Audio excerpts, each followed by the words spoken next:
Hi, Camden. How are you?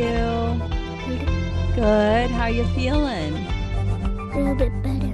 Oh, that's good. I'm glad you're a little bit better. Were you super brave today? Yeah. Yeah, I bet you were. Did you get any special treats for being brave? Did these guys give you any ice cream or popsicles? No. What?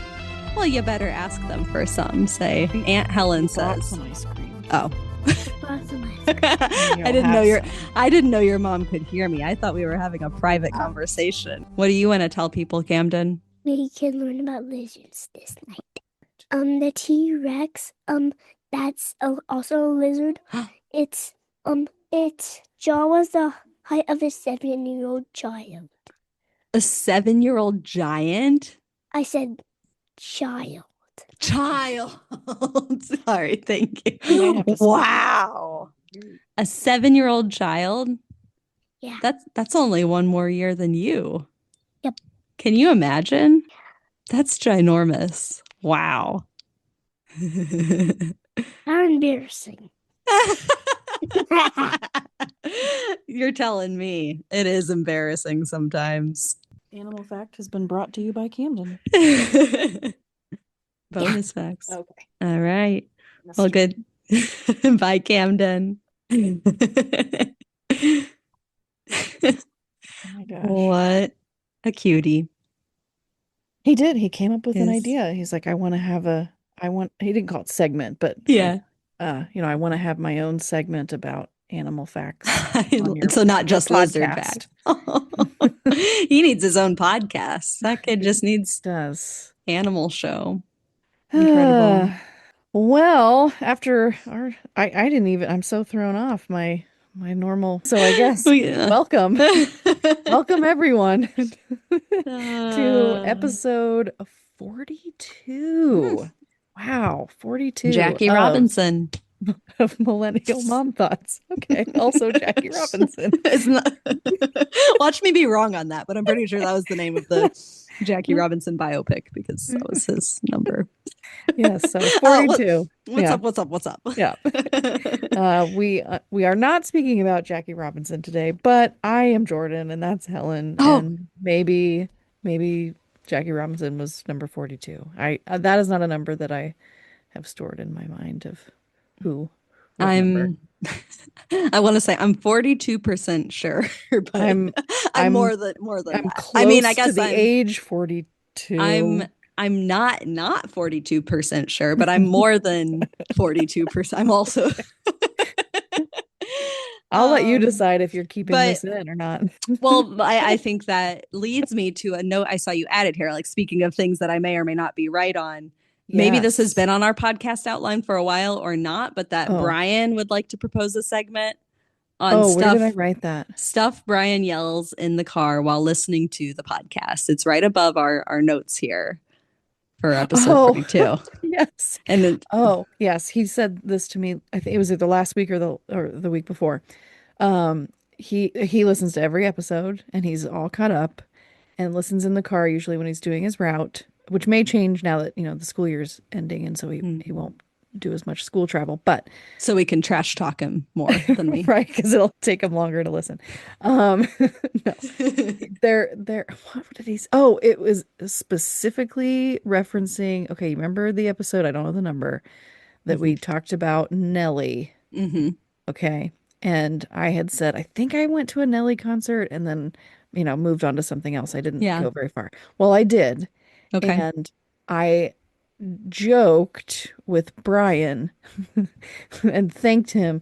He joked that he was going to propose to me at the Nelly concert. Oh no. That was here in Peoria because it was like 1 or 2 days. We got engaged and then like a week later, maybe, or the following weekend was this concert at the riverfront, and it was Nelly and oh my gosh, now he's gonna be mad again. He's gonna say it was so and so. He'll be yelling in his car. Yeah, Brian, fill in the blank here. It was a Nelly concert, but then like he was super duper late and they just kept playing the same, like the DJ, it was like the DJ ran out of songs or something because then the same song started to play over again. Oh. So, anyways, he had joked that he was going to propose to me at the Nelly concert.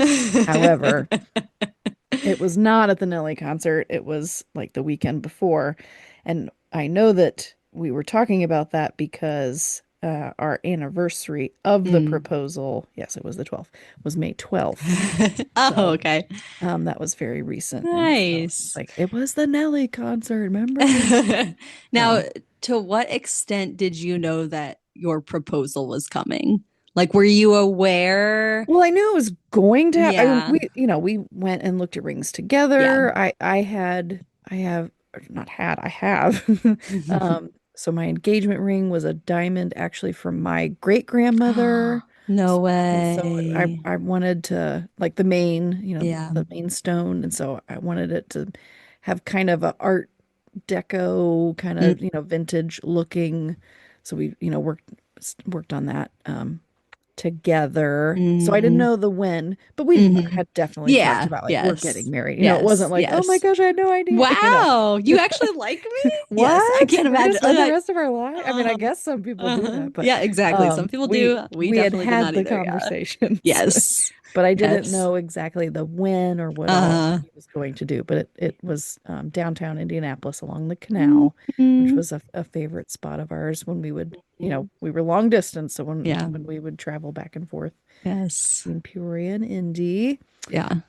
And he had hired a cellist I and don't know if I've heard this story. oh yeah. So a friend of mine, like, and because I am how I am, I almost didn't go. So ridiculous. But my friend was like, let's go down to the canal. And I don't even remember the ruse, like why because I was wearing a dress and I was kind of dressed up. Oh, she had said it was some like work event. There was some like work party. Mm. Maybe that's what it was. Anyways, that's been several years now it's 9 years ago. Yes. And so as I'm walking down the steps, I'm like, wait a minute, that's Brian. And then I see this woman sitting playing, or was it a cello? That's the big one, right? The tall one. Yeah. Okay. Don't he's gonna Unless okay, this is gonna be the part where he yells again. He's gonna be like, it was a it was a viola. sousaphone, Jordan. It was a trombone. Was it a solo jazz bass? It was a solo, it was a stringed instrument with a bow. And it was not a violin because it was standing up and very tall. So he had arranged a specific piece of music. Oh, Written for me. Oh, Brian. God only knows, Beach Boys. Brian wrote that? Wait, was that in the wedding? Oh no, see now. Okay. He arranged so many pieces because there was a Foo Fighters one he arranged. Times like these. Oh, he's gonna get this is gonna be the segment. Okay, so next week there's gonna have to be a follow-up, and I'm gonna just have Brian come down here and correct every single thing that I'm getting wrong. He can send us a voice note. I'll drop that. The short version is Brian arranged a beautiful piece of song music and proposed to me, and I was blinded by the sun, and so my eyes were watering terribly, so I could see him for like half of the time because my eyes were watering so much. And then it was lovely. And right after that was a surprise engagement party with all of my friends and family. And that part I didn't know anything about. Yeah. That was a total surprise. So it was super cool. Well, that's beautiful. Brian, he's so thoughtful. And continues to be so thoughtful. Yeah. That's just in his nature. He's wonderful. Oh, yay. So I don't have a good segue to the Canvas data breach, but well, that reminds me of how that time that I got proposed to reminds me of the time that the ransom people proposed that there. Yeah, or life is really like a canvas, you never know what paint is going to. Oh my gosh.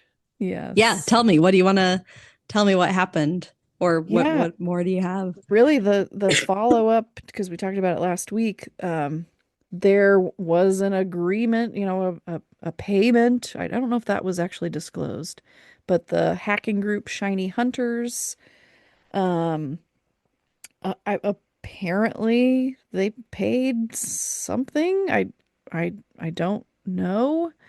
Um, I'm I looked at this, but I don't remember seeing anything with money. But I guess the hackers promised, like, how do you believe, I don't know, like, how do you trust a hacker that they deleted all of the stolen data? Mm-hmm. And I mean, okay, I guess, but Yeah, how do you, that's like, all you have. Yeah. how do you Yeah. know? Yep. How do you know that that's actually true? I Mm-hmm. don't know. But it was the data that was compromised was usernames, email addresses, course names, enrollment information, and messages. And I Mm-hmm. remember seeing that, I don't know if it was from the first Canvas hack or from another, student management, learning management system or some type of EdTech hack, that a parent posted how like the scams were already starting because their child, I don't know if it was a high school or junior high. Anyways, the current K-12 student, and I think it was in Utah. I can find the screenshot, got an email, basically a phishing email Mm-hmm. that was like, it looked legit and it was sent specifically to that student because their name and email address had been Mm-hmm. leaked in a, data breach or hack or whatever. And it looked legitimate and their student almost, filled out Mm-hmm. this because it came to their student email, Right. Yeah. um, looking legitimate thing masked, as something that came from the school Yeah. and it wasn't. Yeah. So when people say like, it's no big deal, it's just like their names and emails and that's out there anyways. Mm-hmm. But to a child, Right. Yeah. Yeah. they don't yet have the, you know, literacy, internet literacy Mm-hmm. skills, digital literacy skills to maybe Mm-hmm. spot what is real or fake Mm-hmm. and get sent things to their student email all the time Mm-hmm. and would probably assume that this is a Mm-hmm. legitimate thing. Um, Mm-hmm. So these, have real Yes. world Yeah. consequences and Yeah. are happening. And I'm sure would And happen with or without a data breach. yeah. If a student has a Gmail or, student email account, things can be sent and Mm-hmm. doesn't always get caught by a school's filter, or maybe they Mm-hmm. don't have a filter at all, or, who Mm-hmm. knows. But don't like it. Don't like it at No, all. yeah. And that's Not the good. problem is that like this is not going to be a one-off thing. Like it wasn't in the first place, but also like No, this is this will going to happen continue. again. And so that Yeah. digital literacy piece is so key Yeah. because yeah, we can't just I mean, assume adults get that children scammed are out of these stuff all adults the get time. exactly, So, exactly. And what it's these not, scams look like are going to change. AI yes. certainly Oh boy. plays a Yeah, role just in kind of stuff that. keeps And me up at so, night. yeah, no, just Yeah. healthy dose of skepticism with Yeah. most anything, which sucks. Yeah, it, it it does. sucks to move through the world not being able to trust any Yeah. communications. Yeah. But yeah, yeah, especially in online spaces, it is key.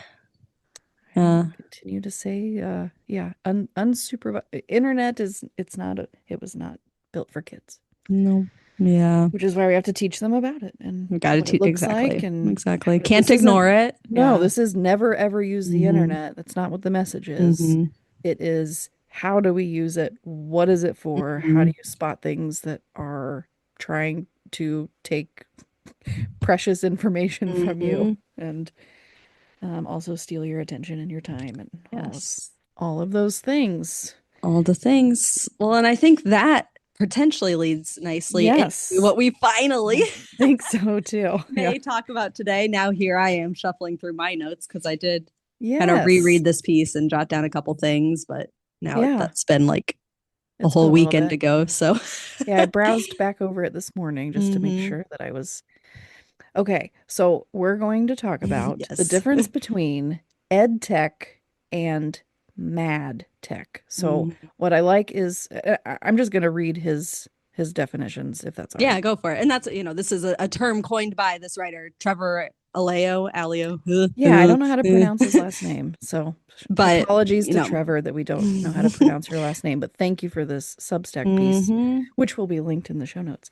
Um, but his definition, and there are others out there. Obviously, Emily Churkin has, definition of ed tech, Dr. hmm Jared Cooney Horvath, but there's a lot of, overlap or similarities. But in his article or his Substack, He defines EdTech as, which is a educational technology, so shortened version of EdTech. Any digital platform, application, or tool designed to automate, gamify, or otherwise digitize schoolish forms of rote learning. So worksheets rendered as clickable quizzes, flashcards reimagined as streaks, reading comprehension reduced to multiple choice dashboards. Any ostensibly educational platform whose primary function is to serve as a data repository, enabling corporate entities to surveil, track, and extract behavioral data from students and teachers, often under the guise of, quote, personalization or, quote, learning analytics. Colloquially, the digital scaffolding, I'm saying that right, colloquially? Yeah. The digital scaffolding Nice. of the, thank you, of the commodified classroom.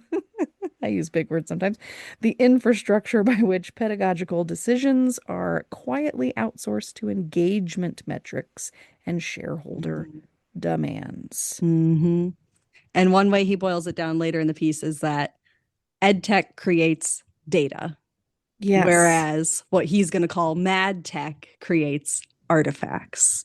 Yes. And would you like me to go ahead and read? Yes, I would like you to read MADTech. Yes. It is, an acronym as well, standing for Media, Arts, and Design Technology. And this is, again, a term that he has coined himself. He also has a little footnote that's like, I don't know if this is the best term for it. Let me know what you think. I like it. Yeah, I like it too. And let me get this so that I can actually, there we go. Sorry. I'm working off a different device tonight. That sound effect is not in the definition, friends.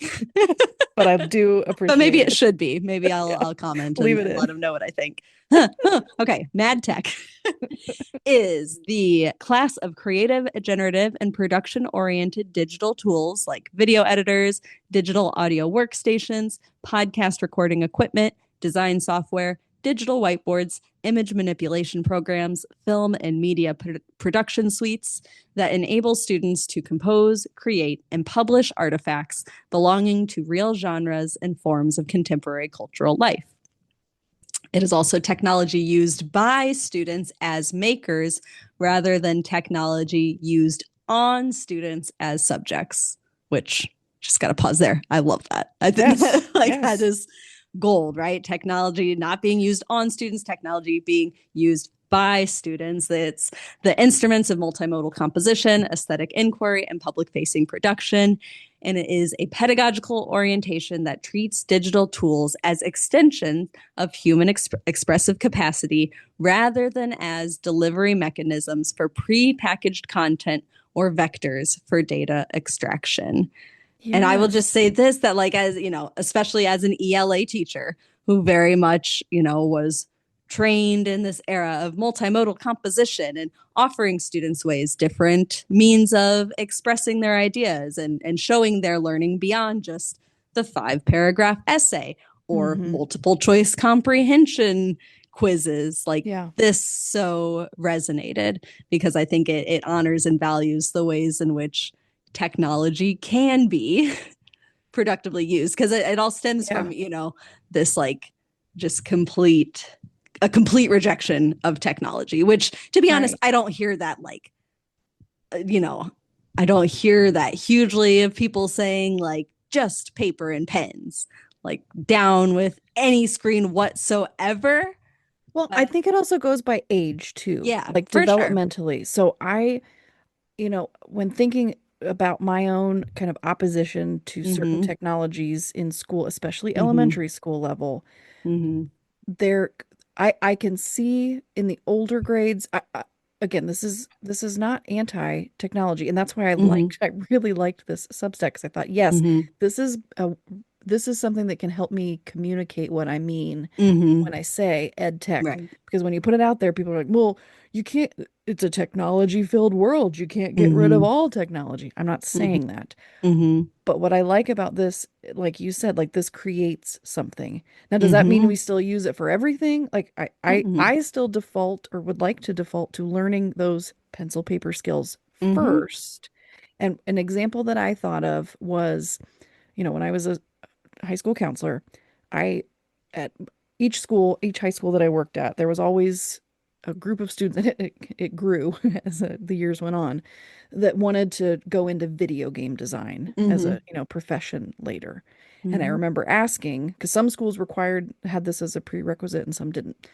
There was like a digital media, kind of class. And what I would ask them first is, have you ever drawn? Like, have you taken a two-dimensional art class? Yeah, for this one class, some schools required it and some did not. And so for the one that didn't, or ones that didn't, I don't remember which ones now did, I would say, well, you should take an art class first because you need to learn those elements of, color and design and shading, like, and whether you're going to hand draw these things later down the road or not, you still have to build up those skills first and understand like the basic principles of art, because there's art in video game design, and there's graphics and all of that stuff. So of course you're going to still use computer skills and technology skills to do this job, but it still requires hands-on learning that doesn't have to be done on a computer first. So that was one, kind of one example I thought of. And then the other piece, and I wrote this down because I didn't want to forget it. The part that I wanted to make sure to put out there about MADTech was I'm totally perfectly fine with that. Like, students do need to create and learn from and use these tools. I just want to know that they aren't gamified. Again, they aren't the EdTech piece, and there isn't the use of the generative AI in it, which now I'd love to kind of hear his take on some of these art and design tools that now are built with generative AI in them, and kind of where, it starts to muddy the waters a little bit. And so, but I really like this technology used by students as makers rather than basically they're being experimented on and their data is being extracted, So I really, this piece was very, very interesting to me. And I think it speaks to this idea that people are like, well, they're just anti-technology, or they want to get rid of all technology in schools. No, that's actually not the case. And this piece was a perfect example of where you can use technology thoughtfully and intentionally, and can apply it in multiple classes, in different ways. Yeah, and it kind of reminds me in a way of the John Warner argument the way back. I know we've talked about this, but in his book he says, like, if an AI can do it, then why would a student do it? It's almost like the reverse of that if a student can do it, then why have an EdTech platform do it? Meaning things like creating flashcards. Like, if I can make flashcards by hand, why have an app do that when there are known benefits to taking the time to handwrite and think through and all that, just as one example. Whereas I cannot, without digital aids, create a video. Like, my dad could not have created this documentary to produce and share with an audience, and combining video and audio and text and all the things without the assistance of a digital tool. And so I think, those are not like a one-to-one comparison of a kid making a flashcard versus a journalism professional creating a documentary. But like, these are the types of real world products that I think, I'm just going to call him Aleo, is advocating for here, because, it is not an outright rejection of technology. No. It is skepticism. And I just think it adds so much nuance into the conversation about the different potential uses of technology. And I think what I really think I meant to say too is that it honors so much of this work that educators have done to incorporate these products, these digital tools, into their classroom, in ways that I think we should certainly respect and uphold. Years of curriculum development and just cool experiments happening in the classroom. Because I think we focus so much on what's not working, but there's certainly examples of educators out there who are doing so many cool things and leaving a lasting impression on students who may not have known that, like, oh, this is, I am a creator. I am a maker. I Yeah, can I do mean, video things. editing, I think is a super, it's difficult, it's Mm-hmm. time consuming, and it's you have to be, precise. Like Mm-hmm. it's timed and you have to make edits and like that's something I I mean, I wish that every kid could take a class on video Me editing. too. I wish I had a class on Yes. video editing. Yeah. The other example I was thinking about, when I was in high school, I took a photography class Mm-hmm. and, Carmel's huge. And so they have, I don't Mm-hmm. know how many art classes at this point, but there was basically a studio. I got to develop my own film Mm-hmm. in the classroom. Um, in the what's the not In light the dark dark room. I room. I Yeah. said light room and I was like, I Yeah. know it's not It's light room, just and the opposite literally of the that. opposite, Yeah. the dark room. So there was a dark room in there, and it was so amazing to literally watch unfold before. I remember Mm-hmm. it to this day. It Mm-hmm. was like just this incredible thing of I created this and I could Mm-hmm. watch it, as the chemicals, Mm-hmm. went over the paper and it's like all of a sudden my image came to life in this Mm-hmm. tub of whatever smelly liquid it was. Maybe I should do that this summer. Maybe that's something I can do with my students in my analog.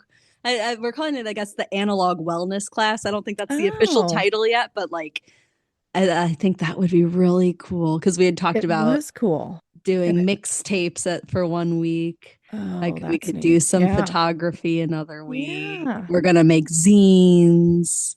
Oh, I And cannot wait to talk about this class. yeah, because Yeah. that's, the thing here is that like we're not going to be using digital making tools. Like let's Yeah. see what we can make with our own two hands so that these students can, go out into the world making intentional decisions about, you know, Yeah.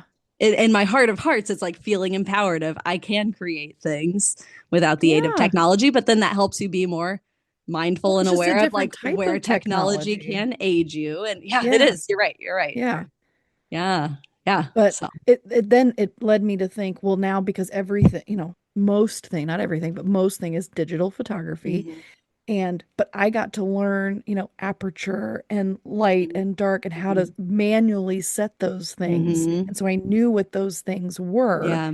Now, with any digital camera, which at this point now it's just everybody's phone, but for anybody who's purchased a digital camera, Mm-hmm. those things can happen automatically. Yeah. But if you got to learn those, analog first, you Mm-hmm. can go in and manipulate those settings to how Mm-hmm. you want them. And it's not just Mm-hmm. something that's digitally already done Mm-hmm. automatically for you. And so Mm-hmm. I thought, well, there's an example of sure, technology can absolutely improve and make Mm-hmm. something faster, but you can do both. You could learn Mm-hmm. both ways. You can have choice within that. You can have Yes. agency as a maker Yes. rather than just a Yeah. consumer. Mm. And I also would like to know, I'm thinking of examples of, again, high school students. I'm not Mm-hmm. thinking of elementary age. And I can't, at least in this moment, think of specific things related to MADTech that maybe like, a first grader would do. And I don't know that there are, but I would Mm-hmm. like them to learn art skills first. Yeah. Yeah. And again, develop the fine motor Mm-hmm. skills, by creating by hand Mm-hmm. first. Well, Um, I think yeah. like he mentions podcast recording equipment as an example of mad tech.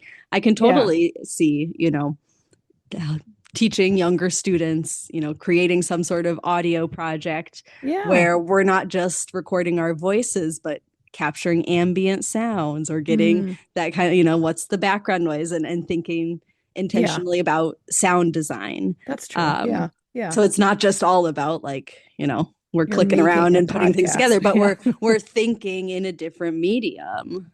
We're Yeah. thinking through sound. Yeah. There's a great book out there that I feel like I may have lent to my dad and never got back on sound writing. So that's what comes to mind for Dear me. John, please And give Helen back her book. uh, and NPR does like a student podcast challenge every year that Hmm. includes, I believe it includes elementary age students, and they have some great resources out there. Um, Yeah. so and that's Because kids want just to coming from create. my disciplinary perspective too, of like here are ways that I've seen it done and think it can be done in Yeah. English language arts, but certainly in other disciplines as well. Yeah. So yeah, I don't know. I know that this piece came out now, what, like multiple months ago. No, just April 22nd. That feels like a lifetime ago. Are you serious? April 22? That's less than a month. Holy cow. Okay. Well, it does feel like longer. It does feel like forever ago. And I feel like I've been, but it's been like living with me. Yeah. It's been on my mind a lot, or just many, feel like when we exist in these spaces and these conversations as we do, Jordan, like it's just always, these conversations are always on my mind. And this was a like helpful and optimistic in a way kind of piece for me. And maybe that's why I keep returning to it, because I just appreciate the level of nuance that he offers here. And yeah. The other thing I was thinking about is this is a great example of, because I feel like a lot of questions get put out there, like when you say get rid of EdTech and one-to-one devices, it's well, okay, so the people that are employed at schools, that they are in charge of, deploying these devices in the classroom and how do teachers use them. This is a perfect example of how somebody who has those technology skills and understands teachers and the classroom can bring those things into the classroom and help enhance a teacher's lesson, or say, hey, did you know this can do this thing? And working together with teachers to put technology and teaching together and using them intentionally. And I thought this is a great way to say this is evidence that this whole movement is not get rid of all technology in school, because it's not. But there's so much with the EdTech piece that is just not in line with child development. And I mean, at this point, all that we know, it's like morally, like it's not in line with what we want for the future of our children, our democracy, the future of our country. And so I liked this because it felt like evidence to say to anyone who's maybe feeling under fire or pressured, like, oh, they want to get rid of all technology. This is a perfect example of no, this is not at all what this means. And just going back to get rid, because I've seen a lot pop up recently about districts eliminating their one-to-one. Eliminating one-to-one doesn't mean we never use computers and devices again. That's not what it means. It just it is taking away the constant every day, every class use, where every single thing is on an iPad or a Chromebook. And going and shifting back to, okay, why are we using this? What is this actually for? And can we bring some textbooks back into play? Because reading on paper, I love this example, and I keep bringing it up to anyone who will listen because I'm constantly talking about this. Thinking about learning and memory and how it's tied to spatial. It's spatial. It's memory is tied to space. When you read a page on a book, even if you can't remember every single word, you can visualize it and picture. Okay, on the third paragraph, it was kind of halfway down on the left-hand side. It's always on page 24. It never changes. It's always on page 24. But if you are reading on a screen that moves and you're scrolling, it's not fixed. It's always moving. And so it's really hard to say it was on the left side of the page, halfway down. Well, halfway down doesn't exist, because you go and go and go, and then it's gone. Yeah. I think the only like complication to just like outrightly saying like, let's go back to textbooks, which isn't what you're saying, but like textbooks are there are problematic things about textbooks in their own right. Especially in, in the secondary level, and just the ways that textbooks can be very limiting, that they can show only one perspective, only one story. It can limit a teacher's. So I think, to the credit of what technology promised our schools, promised teachers, was more agency in things like text selection and being able to incorporate diverse voices and a variety of texts and media into your class. But to everything you just said, like that's what complicates it. And I think that's where I feel over my like decade of experience in the classroom, like that's where I saw that breakdown of like, I feel like I can't keep track. I'm inundated with all of these different, almost disconnected pieces as a teacher that I can't imagine from a student's perspective too. Or like, what am I trying to say here? Just, I think we can throw so many different things at them that often become decontextualized too. Like, even if I'm sending them a PDF, well, they don't know where that piece originally came from. And so they don't have that like contextual knowledge of like, this is a chapter from a textbook. So here's what I would expect to see on that page versus this is a speech. This is a primary source document. If it's all just decontextualized PDF on a screen, they lose so much of that context. Whereas, like, I guess if it were in a textbook, it would probably have some sort of visual cues. Like it would put that speech, on like some papyrus looking paper, right? So again, there are certainly affordances and advantages of textbooks as a medium, but then there are also problems in what they limit. So all I'm saying here, Jordan, is that it's so complicated, and that it makes me wonder. So, putting you back into the classroom, in which I know you're in the classroom, but K-12, so in high school, talk realistically about what it would look like if you weren't one-to-one, and that went back to a laptop cart or a computer lab model, and so your reading was no longer allowed to be on a screen in the classroom. What would that change for you? I would use the copier a lot more often, and I would probably what I thought. Yeah, well, make my principal really mad, at least in this day. Like the number of teachers I hear from that, especially around this time of year, their principals are saying like, hey, we're running out of paper, quit using it. And I imagine this has something to do with the fact that, they've probably cut back on paper in the last, even decade, just over time through one-to-one devices. But now if there are teachers who, I think there are plenty who are starting to do more paper and pencil options again, especially, as one way of avoiding AI, whether or not going back to, that's certainly the reality right now. And then I hear that there's admin that's like just getting on their teachers, like telling them that we're running out of paper, please, like stop doing that, stop printing things. But I would, makes me think about the EdTech contracts and the cost of those. Those were not a factor. Let's put that money back to our printer paper. Precisely. But on that like very logistical level, I think it would mean a lot more time spent printing out things for my students.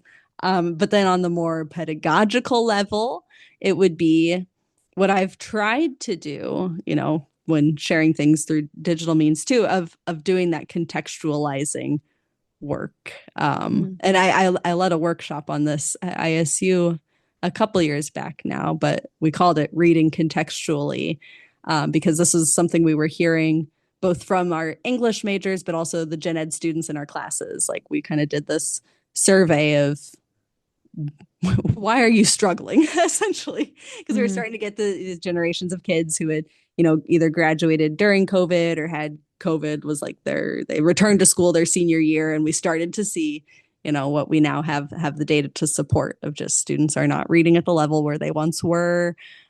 So how can faculty support them? And so I led this workshop on like step-by-step sharing information with students about the who, what, where, when, why of the piece. Like who wrote it and what do we know about them? What does that tell us about, the perspective, the biases they may bring into this writing, or, what we might expect. And then what actually is the piece? Is this a textbook chapter?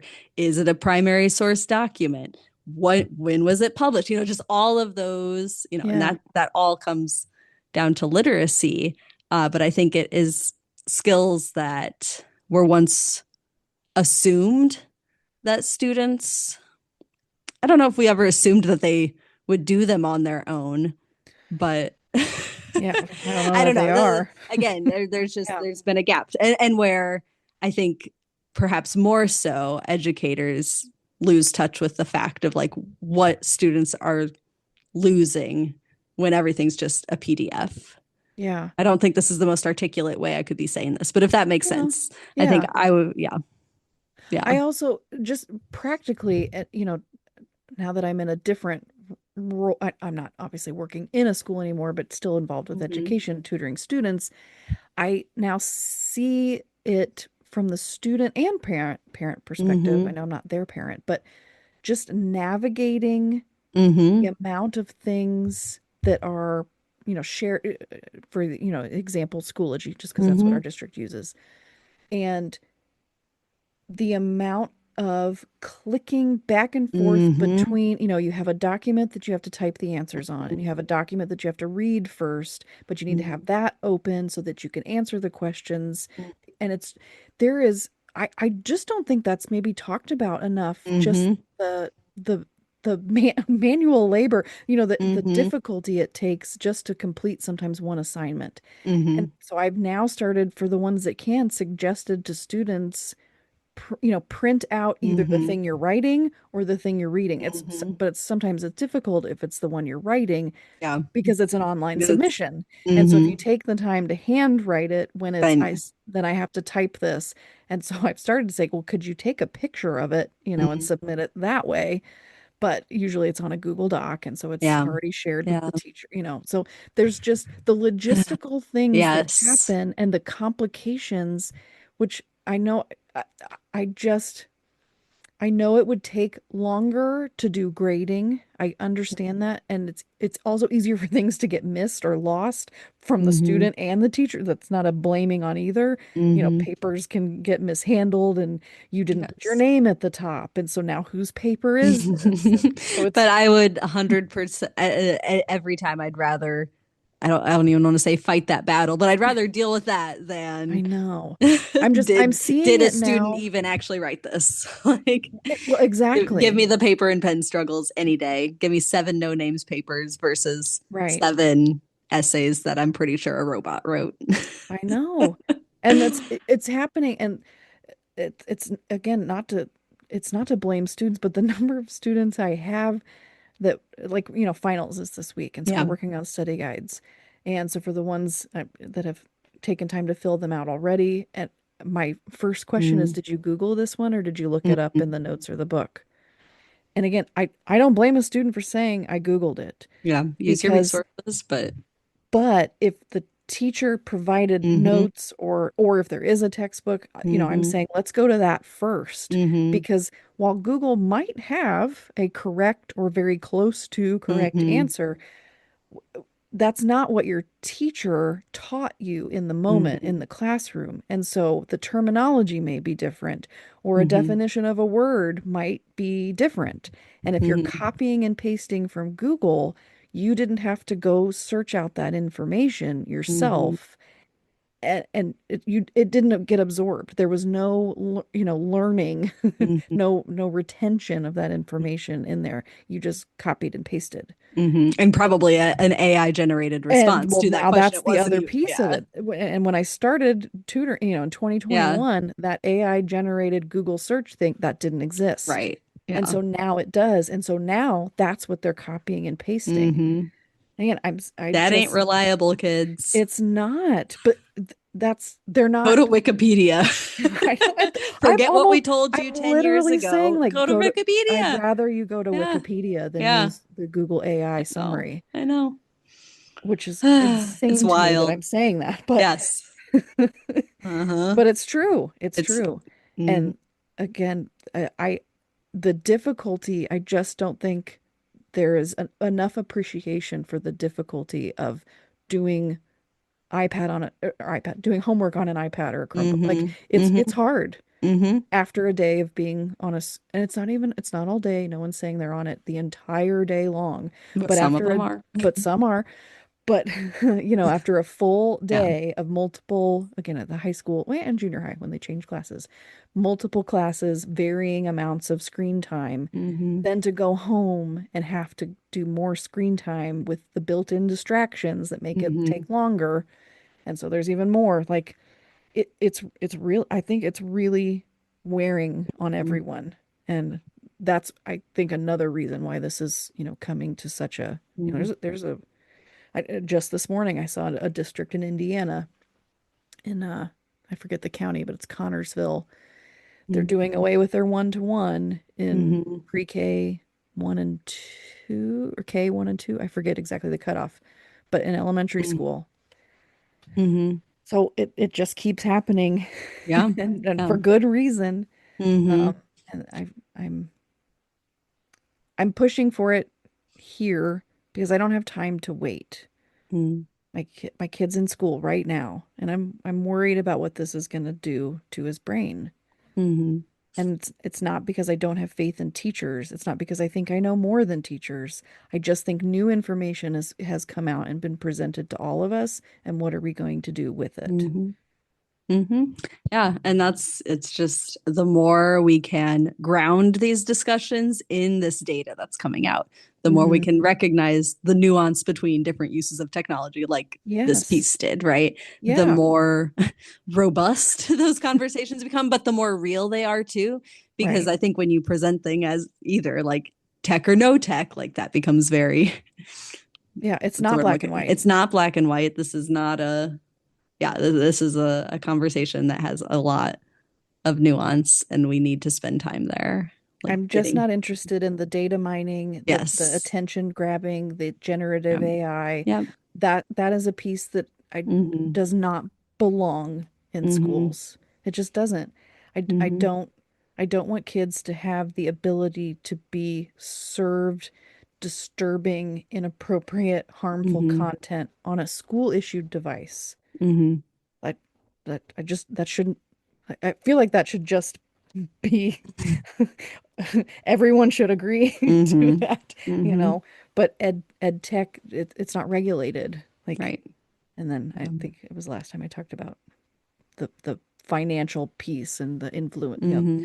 the the money backers. Oh, which I know made me sound like a conspiracy theorist, but let me tell you something that Okay. may or may not make, who knows by the time this, you know, when this airs on Wednesday, if this will be a news story or not. But I'm gonna talk about it because Talk about it, baby. it's out there. I don't know why I just called you baby, but It's fine. please It's talk. fine. So I'm in, you know, the Smartphone for Free Childhood US WhatsApp group, and there are multiple group, you know, under the umbrella of Smartphone for Childhood WhatsApp. There's a national group that I can't remember exact number, but it was nearing 500 people that are in it, which is, you know, it's a large amount. And then there's an EdTech subgroup, there's an AI subgroup, and then there's state groups, so you can, you know, talk to people within your state. But the general one, or the main one, was, you know, the biggest. Well, on, I think it was Wednesday, I don't remember the exact day, maybe Thursday, I opened it up and there's a notification saying this group has been deleted. Oh no. That's, I was wondering why you were using the past tense. I heard you saying was. Okay, it was Uh-huh. deleted. Why? By And whom? well, here's what's interesting.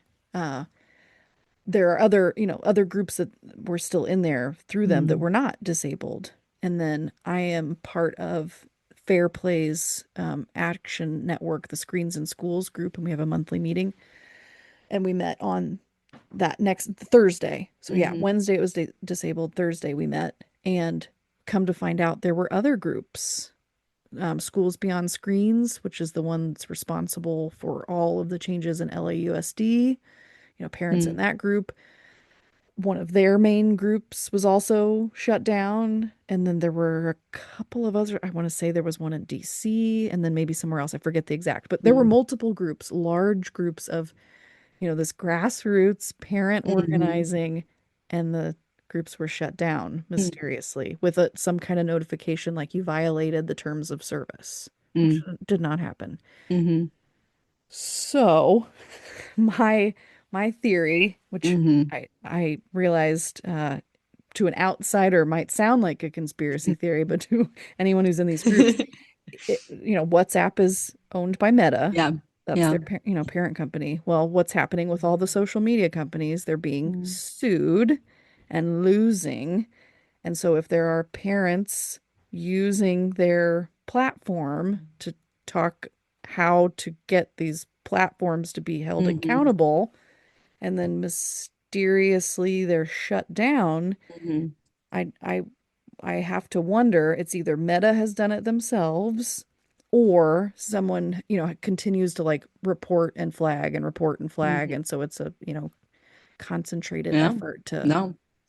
I don't think that's too far off base. I've always laughed at the irony of these spaces existing. And that's what's and all hard these, because but you work with the tools you have, But at the same time, like, when you fight tech, you're going to get a lot of smart tech fight back at you. So but the fact that these groups are, whether that's what is happening here or not, still these groups are posing a threat to big tech. Their bottom line. So, yeah, exactly. They have a lot to lose financially if they keep getting sued and just their overall structure of their. I thought, oh boy, that's news. In my opinion, that's newsworthy that these groups were shut down like all about the same time, and like that's not a coincidence. Intrigue. Yeah. You heard it here first. I sure did. Yeah, I wish I had like insider details. Maybe you'll have to follow up. If anyone's going to get this scoop, it's you. And I am here to scoop it up with a spoon and eat it like ice cream. No dilly bar for me this week. No dilly bar today. I could go have one after this, but I don't think I will. Don't you still have them? But I do believe that Camden will be eating ice cream soon, which I'm glad for him. Yeah, I mean, I almost, well, not that I wish that there was a story at all, but I wish there was like some, elaborate, hey, I jumped from the top of the whatever and fell. He was asleep. He rolled out of his bed while asleep and broke his clavicle. Oh my gosh. And this is gonna feed into a relatable mom guilt discussion, because it happened last night at like 10-ish, and we heard him. We were on the couch watching TV, and it just was a different cry. And so we ran in and he was like, I fell out of my bed and it hurts.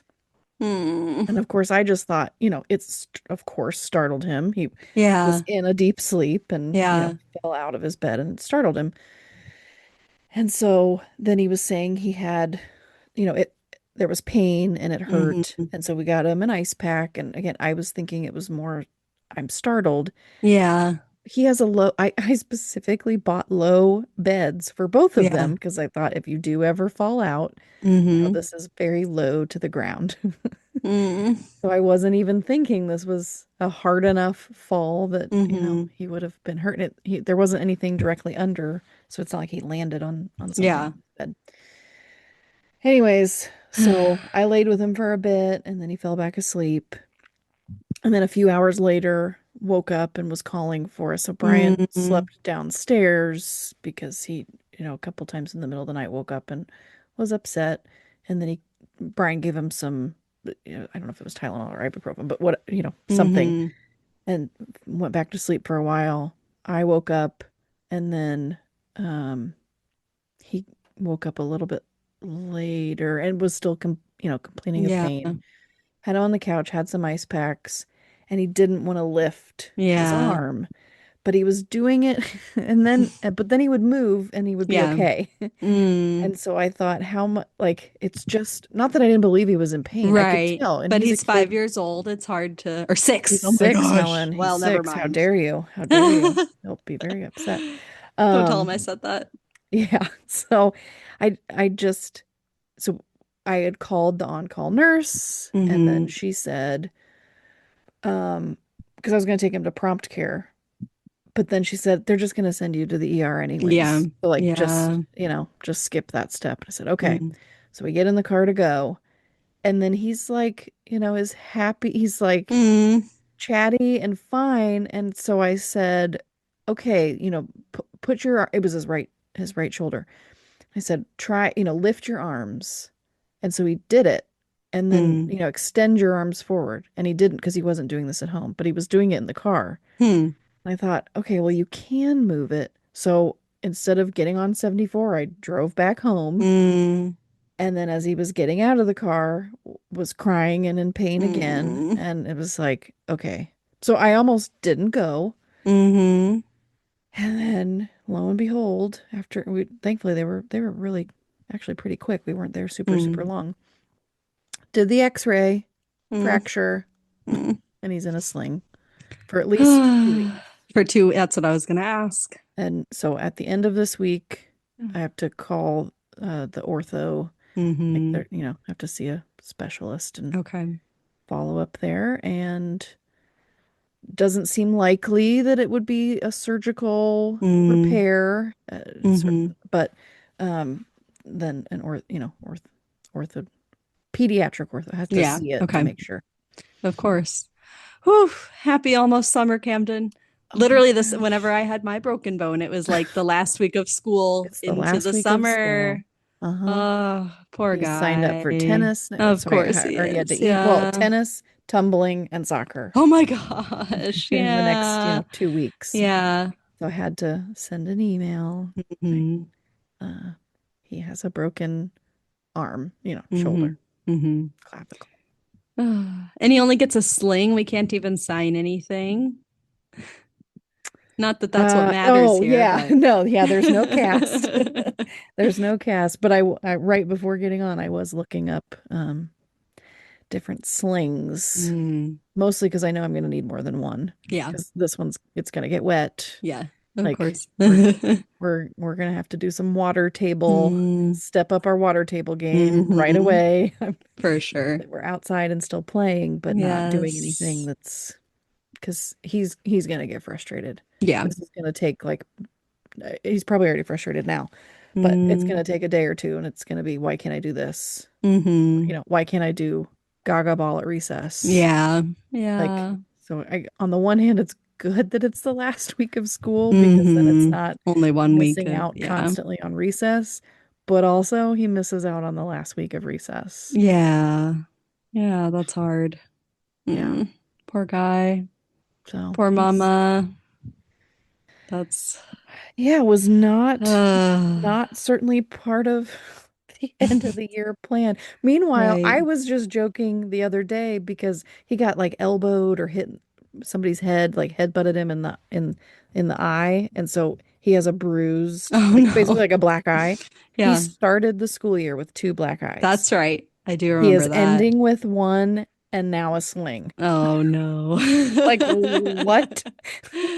What's with the injuries? Oh my gosh. He's a tough guy. He is. I thought for sure a broken bone would have been something at recess or, jumping at the playground. And, not sleeping. Not sleeping. Yeah. Was not anticipating that. Anyways. Goodness. I thought Brian was the only one that was supposed to go to the ER.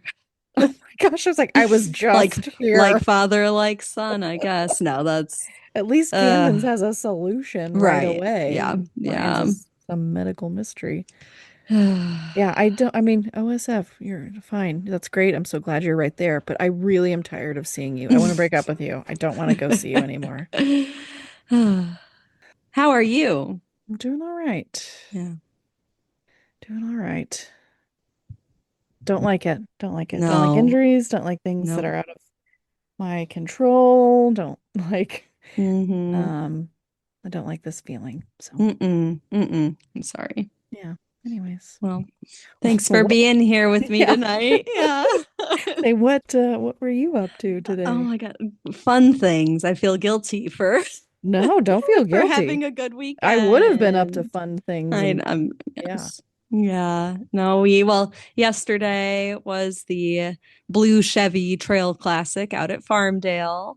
So I ran my 10K race and I got 3rd place. Wow. Which was awesome. Gosh. Ran actually, I don't know if it was my personal record out there. It may not have been. It felt like it should have been though. I was really pushing myself.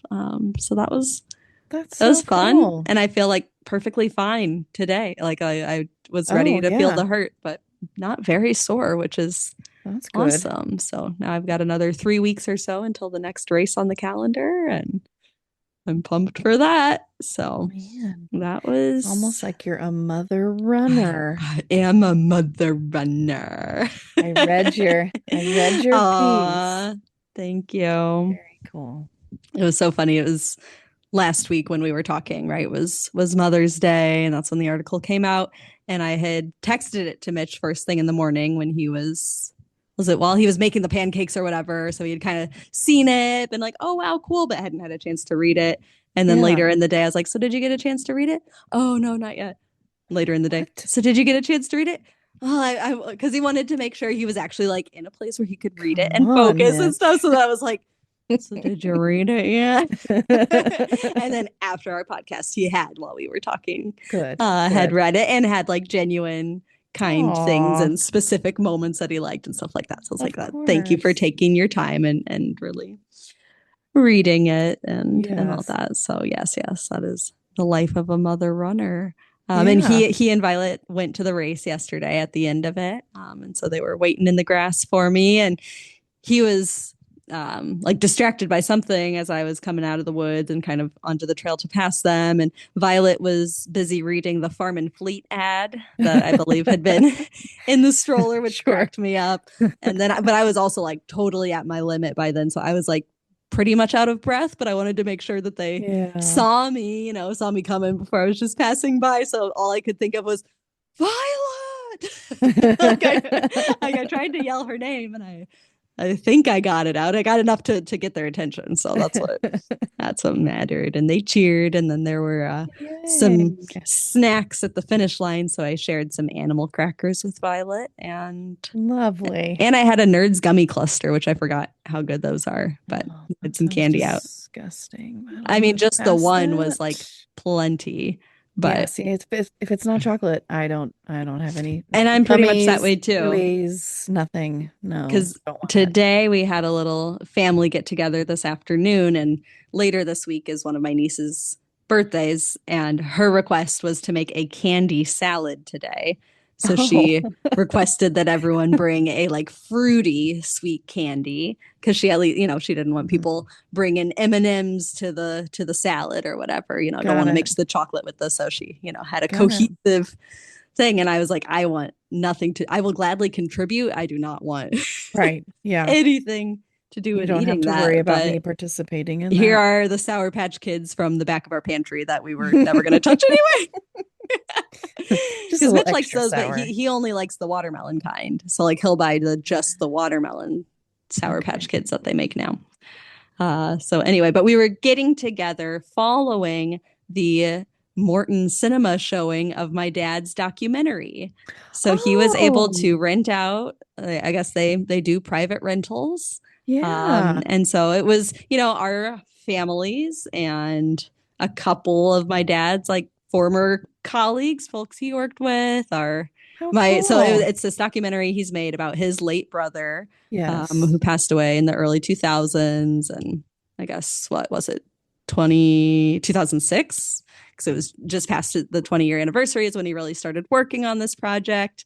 What was initially going to be like just a written tribute to his brother, 20 years since, but then that quickly became like, but we have all this material because he just lived a very storied life, like in a very important moment in American history. I don't know, it's such like a slice of life kind of story, because it's coming from small town Kansas, going off to college, failing out of college, going into the National Guard to avoid the draft during Vietnam. And then ultimately pursuing his passion as a photographer. And, I had known, like I'd seen the pictures he'd taken of the Pope, and he did the album artwork for this band. And I knew that he had at times, seen other famous people, but we've got like John Lennon and a bunch of athletes, musicians, all these Bush photos, because he was in Texas then. So then Bush, among other sitting presidents. And it was just really cool to, I'd seen bits and pieces of it as my dad's been working on it, but to be able to see it all like in a focused space and also together with family. It's like we would never all sit down and actually watch this in the living room. So it was awesome to be in a theater. To hear I did a few voiceovers for it. Did you? And those came out cool. quite nice. My brother played some music for it. So it all came together really well. I'm very, very proud of him and just so glad that we got to experience that together today. And so glad, shout out to Grandma Mary, who came up to watch Violet during that too, so that Mitch and I could go and not have to have Violet along. But I'm so glad that we now have this so that I can share it with Vi someday, and just because I'm sure she memories. will. Yes. And that's, it was my joking question after was like, so who do you think is going to make the Helen documentary someday? Will it be Reed or Hannah, my siblings? And but it's just, like how cool to think that we all have, a life's worth. We all have a life story, and when we have these things preserved and saved, it's just cool to think of what we will leave behind for other people and what stories we could share. Start to think of it that way, like what your life as a documentary, what would it be? Right. What would be featured? And how would people retell your story? Yeah, it's both fascinating and absolutely terrifying. I know. I'm thinking. So now I'm like, maybe I should just go ahead and write those memoirs so I can write my own life story and just take that in. Be in my own words, but what would it be from someone else's perspective? Yeah. So it was just really cool and nice that we then were able to hang out at my parents' after too to keep talking about it and also just. Then Violet, we picked her up and brought her over and she's just at such, I know I've said this since like day one, but such a fun age. She's picking up new words every day. We bought a bubble machine, like a little bubble blower, because we didn't, we were just doing the wands and getting a little sick of all the wand action. So I was like, if I see a cheapo at Walmart today, I found one for like $5 and it's so worth it because it got her to say bubble. Hey, Miss Emma has one, so you better have one. I know it's a hard competition out there, but yes. So we've been doing bubbles. We spent a lot of good time outside this morning also, and no injuries. But good thing. Speaking as the injury-prone child of my family, like I was the only one. I guess we had a few stitches and things, but I was the only one to break a bone, and neither Brian or I we've never broken a bone. It's not fun. So, but at least I got a cast out of it. And I got the cast for, I had it during dance recital. We were a few weeks out from dance recital. So I had to do a one-handed cartwheel. I do recall. Stage. Yeah, it's one of my 5 stories. This will definitely make it into the Helen documentary. That's like the opening and closing scene is that cartwheel for sure. But mine was on a playground. It was cool. I didn't just fall out of bed. That sucks. I know. Ugh.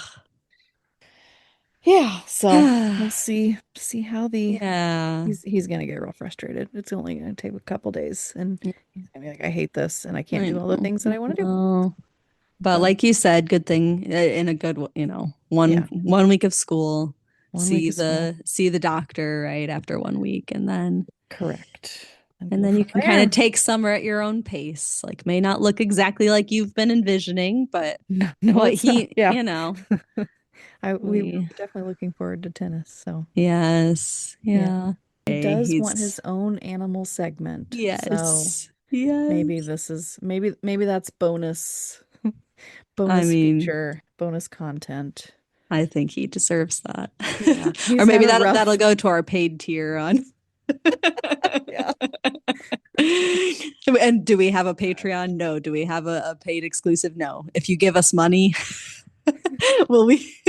If you give us money, what was that company that you used to be able to like buy messages from celebrities? Or like Cameo. You get a cameo from Camdenio, Camdenio. We'll work on it, folks. Yeah, and I think Cameo's Brian is probably yelling at us in his car right now with a much better pun. Oh my god, that's why I love Brian. I feel like our brains work in very similar ways in that regard. Yes, always hunting for a pun, but on that note, yes, it just helps to share things that can be done with technology in schools, and that none of this is get rid of all the technology. That's not it at all. And on that note, get yourself outside.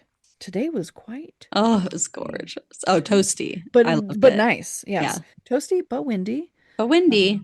But nice. But nice. We'd give or take a few degrees weather. I would like it to come. If you're listening, Weather Channel. I just want to be able to use my AC like in 2 weeks from now. I don't want to have to use it right now. We had to turn it on today, at least for overnight. It's real hot up here.